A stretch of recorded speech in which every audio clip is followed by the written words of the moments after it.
आता custodial deaths ह्या नेहमीच प्रश्नचिन्ह उभं करतात, कुणाचंही सरकार असू दे. म्हणजे कधी आम्ही अनेक वर्ष सरकारमध्ये राहिलो किंवा आत्ताचंही सरकार आहे, आणि दुर्दैव आहे की 3 आठवडे झालेले आहेत महाराष्ट्राचा रिझल्ट येऊन. आजही राज्याला मुख्यमंत्री मंत्री आहेत, पण डिपार्टमेंट्सची अजून वाटप झालेला नाही आहे. हे खूप खेदजनक आहे. आणि खरं तर माझी देवेंद्रजींकडून जास्त अपेक्षा होत्या. जरी मी त्यांची विरोधक असले तरी अनेक वेळा विरोधात असतानाही नेहमीच माझं म्हणणं आहे की बाकीच्यांकडून माझ्या फार अपेक्षा नाही आहेत, पण देवेंद्रजींकडून नक्कीच आहेत. कारण अनेक वर्ष त्यांनी महाराष्ट्राचे मुख्यमंत्री म्हणून आधीही काम केलेलं आहे, आणि अशा विषय त्यांनी गांभीर्याने घ्यावे. आणि कस्टोडियल डेथ्स हा एक अतिशय गंभीर ह्याची इन्क्वायरी झाली पाहिजे, आणि पारदर्शकपणे राज्याला आणि देशाला कळलं पाहिजे की हे झालंच कसं. आणि 2-3 घटना या आठवड्यात झाल्या आहेत. म्हणजे बीडमध्ये झालेली घटना किंवा आता ही परभणीची घटना, या दोन्ही घटना राज्याला एक होम मिनिस्टर नाही आहे, आणि 3 आठवडे झाले तो सरकार होऊन त्यांना महाराष्ट्राच्या मायबाप जनतेने एवढं मोठं मॅन्डेट दिलं आहे. खरं तर आत्तापर्यंत माझी अपेक्षा होती ते कामाला लागले असते. ताई, परभणी असो किंवा बीड असो, या सगळ्या घटना घडत असताना राज्याचा एकही प्रतिनिधी त्या ठिकाणी गेला नाही, लोकांना शांततेचं आव्हान केलं नाही. सरकार कुठेतरी संवेदनशीलपणा दाखवत नाही. म्हणजे खरं तर सरकार आत्ताच झालं आहे. मला सरकारवर टीका करायची इच्छा नाही, कारण का शेवटी त्यांना एवढं मोठं मॅन्डेट राज्यांनी दिलेलं आहे, महाराष्ट्राच्या मायबाप जनतेने एवढं मोठं मॅन्डेट त्यांना दिलेलं आहे. पण दुःख एकाच गोष्टीचं वाटतं की तुमच्याच सगळ्या चॅनलवर मी रुसवे फुगवे बोलते. आपण सरकारमध्ये किंवा आपण निवडून कशासाठी येतो, तो मायबाप जनतेची सेवा करण्यासाठी. आणि अशी परिस्थिती असताना, एवढं मोठं मॅन्डेट असताना, एवढं साजरं करून तुम्ही कामाला लागायच्या ऐवजी रुसवे फुगवे तुमच्याच चॅनलवर मी पाहते. हा पहिला मुद्दा. आणि थोडंसं माझ्यासारख्या व्यक्तीला डिसअपॉइंटिंग आहे, कारण मग मंत्री असो किंवा नसो, आपण लोकांची सेवा करण्यासाठी ह्याच्यात आलेलो आहे. त्यामुळे एवढं मोठं मॅन्डेट असताना महाराष्ट्रामध्ये खूप मोठी आव्हानं आहे. या क्वार्टरमध्ये GDP देशाचा कमी झालेला आहे. ग्रोथ 6-7 पॉईंटवरनं 5.2वर आलेली आहे. त्यामुळे राज्यासमोर आणि देशासमोर खूप मोठी आव्हानं आज आहेत. त्यामुळे माझी अपेक्षा होती की ह्या सरकारने ह्या इकॉनॉमी, अनएम्प्लॉयमेंट, बेरोजगारी ह्याचे फार गांभीर्याने चर्चा करण्याची गरज आहे, पहिला मुद्दा. आणि दुसरा, बीडमध्ये जी घटना झाली आणि परभणीमध्ये जी घटना झाली, या दोन्ही घटनेचा मी जाहीर निषेध करते. आणि देवेंद्रजींकडून अपेक्षा करते की महाराष्ट्राचे नवनिर्वाचित आत्ताचे मुख्यमंत्री म्हणून माझी अपेक्षा, एक नागरिक आणि लोकप्रतिनिधी जरी मी त्यांच्या विरोधात असले तरी काही विषयांमध्ये आम्ही सगळ्यांनी गांभीर्याने घेतलेच पाहिजेत, आणि त्याच्यावर चर्चा होऊन महाराष्ट्राला उत्तर मिळालं पाहिजे की काय बीडला झालेलं आहे आणि काय परभणीला झालं. आणि कस्टोडियल डेथवर तर उत्तरच आली पाहिजे. खाते वाटप झालेलं नाही, काल मंत्रिमंडळ विस्तार झालाय, मात्र खाते वाटप नाही. 2 ते 3 दिवस लागेल असं मुख्यमंत्र्यांनी अधिवेशन तोंडावर आहे. तोंडाने सुरू झालं आज अधिवेशन. आज तर प्रश्नाचं मला वाटतं प्रश्न होणारच नाही आहेत आज, असं कळतंय. पण हे दुर्दैव आहे की ह्या संपूर्ण 3 आठवडे पूर्ण झाले त्यांना सत्तेमध्ये येऊन. मुख्यमंत्री करायला वेळ, मग मंत्री करायला वेळ.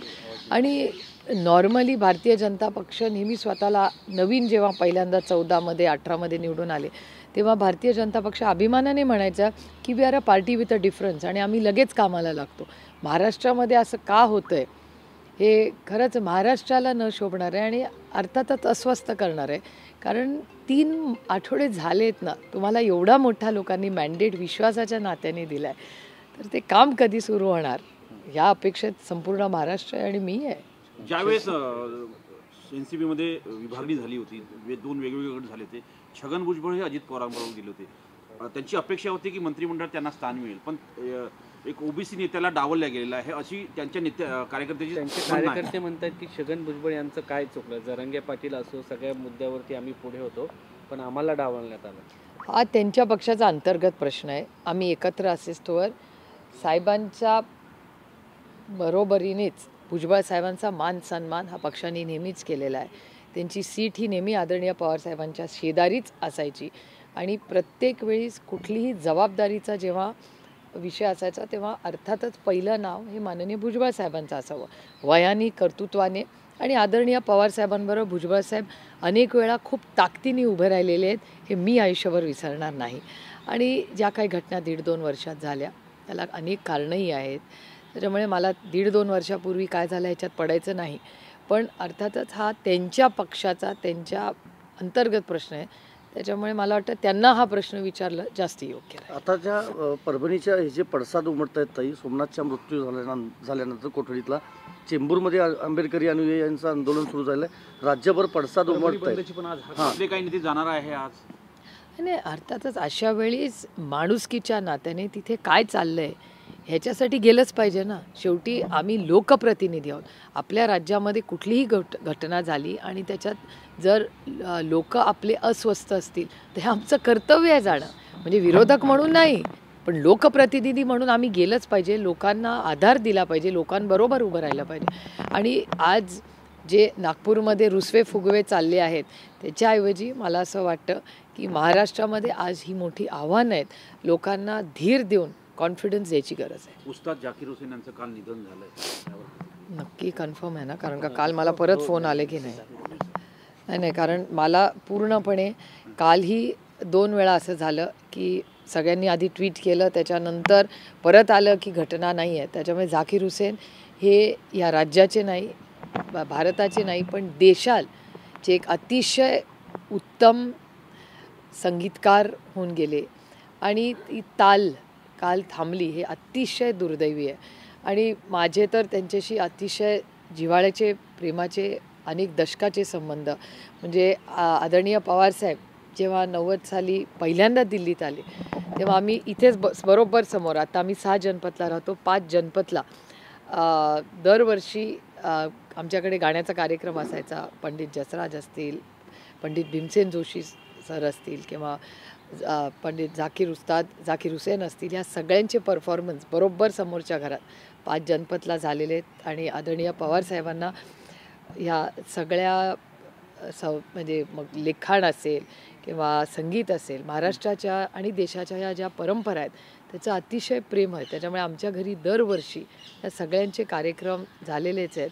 पण मलाही काल अपेक्षा होती जेव्हा बातमी आली की ते नाही आहे, बातमी खोटी आहे. त्याच्यामुळे मलाही तेव्हा वाटलं होतं, एक आशा होती की कदाचित ती बातमी खोटी असेल सॅन फ्रान्सिस्कोची. आणि पंडित जाकीर हुसेन जाणं हे इट्स ॲक्च्युली हार्ट ब्रेकिंग. म्हणजे माझ्यासाठी हा एक पर्सनल लॉस आहे.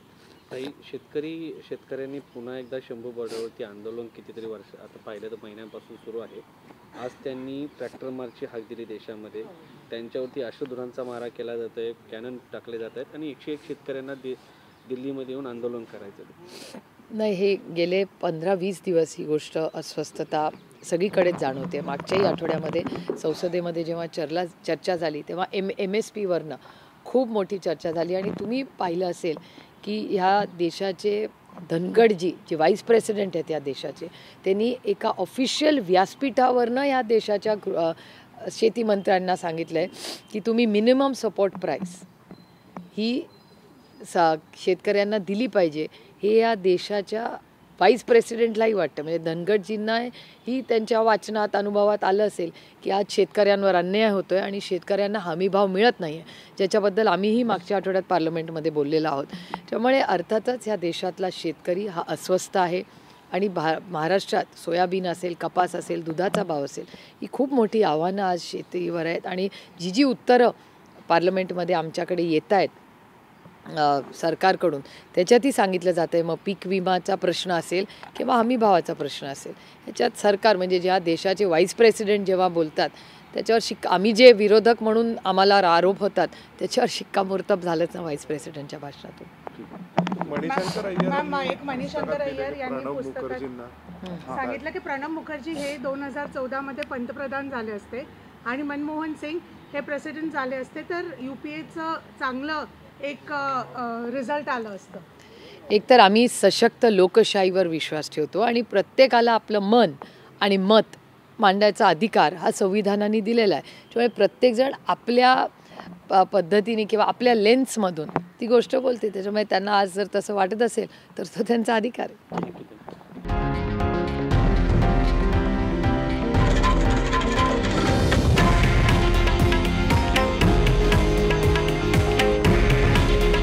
हे आहे देशातील नंबर 1 न्यूज नेटवर्क आणि आपण पाहत आहात TV9 मराठी.